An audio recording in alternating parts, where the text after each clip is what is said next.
Guys, তোমরা মাঝে মাঝে বউকে একটু সম্মান দিও, বুঝলা? এই যে বউ দেখছো, যে বউ হলো একটা মালিকের মতো। আসো, এইভাবে তোমরা যদি তোমাদের যদি গাড়ি থাকে তাহলে এরকম করে গাড়িতে তোমরা বসাই দিবা, উঠায়া খুইলা মুঠোতে। এদিকে আসো, এই দেখো দেখো, এই সুন্দর করে নিয়ে যাবে, নিয়ে যায় এরকম করে খুইলা, সুন্দর করে এরকম করে দরজা খুইলে ঢুকো ঢুকো যাও, ঠিক আছে? এরকম করে উঠাই দিবা।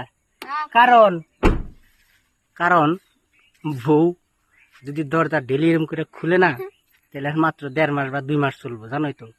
একমাত্র খালি আমার সাইডের দরজাটাই ভালো থাকে, বুঝলা? বউর সামনে তো কোয়া যাবো না, এই জন্যই।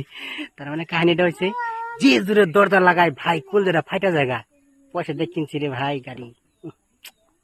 কার কার এরকম ঘটে একটু কমেন্ট করে জানাইও।